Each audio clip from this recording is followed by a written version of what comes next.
Social media पर एक नाम बहुत ज़्यादा ज़ेर बहस रहता है और वो नाम है इंजीनियर मोहम्मद अली मिर्ज़ा। पाकिस्तान में लाखों लोग उनकी वीडियोस देखते हैं, इनकी बातें सुनते हैं और इनसे मुतासिर भी होते हैं। लेकिन दूसरी तरफ कुछ उलमाए ऐसे भी हैं जो इन पर सख्त तनकीद करते हैं, बाद औक़ात तंज़ भी करते हैं और कभी कभी सख्त अल्फाज भी इस्तेमाल कर लेते हैं। अब सवाल ये पैदा होता है कि आखिर ऐसा क्यों है? क्यों कुछ उलमा इंजीनियर मोहम्मद अली मिर्ज़ा को तनकीद का निशाना बनाते हैं? आइए इस बात को आसान अल्फाज में समझने की कोशिश करते हैं। सबसे पहली बात यह है कि इंजीनियर मोहम्मद अली मिर्ज़ा का अंदाज़े गुफ्तगू बाकी उलमा से कुछ मुख्तलिफ है। वो अक्सर अपनी गुफ्तगू में कहते हैं कि कुरान और सही हदीस को असल मयार बनाया जाए। वो लोगों को ये भी कहते हैं कि सिर्फ किसी एक मसलक या फ़र्क़े की बात को आखिरी सच ना समझें बल्कि ख़ुद तहक़ीक़ करें। यही बात बाज़ उलमा को पसंद नहीं आती, क्योंकि पाकिस्तान में सदियों से मुख्तलिफ मसालिक मौजूद हैं, जैसे बरेलवी, देवबंदी, अहल हदीस वगैरह।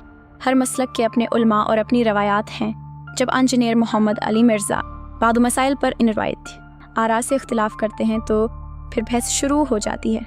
कुछ उलमा का कहना है कि इंजीनियर मोहम्मद अली मिर्ज़ा को इतनी बड़ी बड़ी दीनी बातें नहीं करनी चाहिए, क्योंकि वो बाकायदा मदरसे के फ़ारिग तहसील आलम नहीं है। इनका कहना है कि दीन की तशरीह करने का हक़ सिर्फ उलमा को होना चाहिए। दूसरी तरफ इंजीनियर मोहम्मद अली मिर्ज़ा ये कहते हैं कि इस्लाम में आलम सिर्फ मदरसे तक महदूद नहीं है। अगर कोई शख्स कुरान, हदीस और तारीख़ का गहरा मुताला करे तो वो भी अपनी बात पेश कर सकता है। इसी इख्तिलाफ़ की वजह से अक्सर औक़ात मुनाज़िराना माहौल पैदा हो जाता है। सोशल मीडिया पर आपने फिर देखा होगा कि बाज़ उलमा अपनी वीडियोज़ में इंजीनियर मोहम्मद अली मिर्ज़ा का नाम लेकर तनकीद करते हैं। बाद औक़ात तंज़िया अंदाज़ भी अख्तियार कर लेते हैं।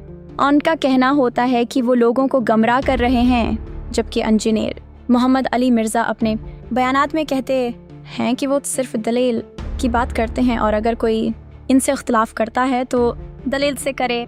यहाँ एक और हकीकत भी समझने की ज़रूरत है। पाकिस्तान में मजहबी मामलात हमेशा से हसास रहे हैं। जब कोई शख्स रवायती सोच से हटकर बात करता है तो अक्सर लोग उसे कबूल नहीं करते। इसी वजह से तारीख़ में भी बहुत से उलमा और मुफक्रीन को सख्त तनकीद का सामना करना पड़ा था। इंजीनियर मोहम्मद अली मिर्ज़ा के मामले में भी कुछ ऐसा ही हो रहा है। इनके चाहने वाले कहते हैं कि वो दीन को आसान अंदाज में समझाते हैं और नौजवानों के सवालों का जवाब देते हैं, जबकि उनके मुखालफिन कहते हैं कि उनका अंदाज दुरुस्त नहीं और इससे आवाम में कन्फ्यूजन पैदा होता है। असल हकीकत ये है कि इख्तिलाफ राय हर माशरे में होता है। इल्म की दुनिया में भी इख्तिलाफ कोई नई बात नहीं है।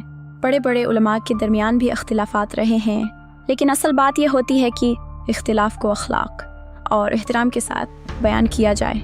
इस्लाम हमें यही सिखाता है कि अगर किसी की बात से इख्तिलाफ हो तो उसे दलील और अच्छे अंदाज में बयान किया जाए। आज के दौर में सोशल मीडिया ने हर बात को बहुत तेज़ी से फैला दिया है।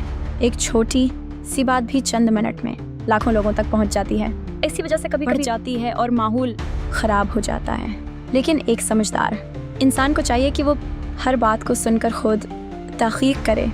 किसी एक शख्स या एक वीडियो को देखकर फ़ौरन फैसला ना करे।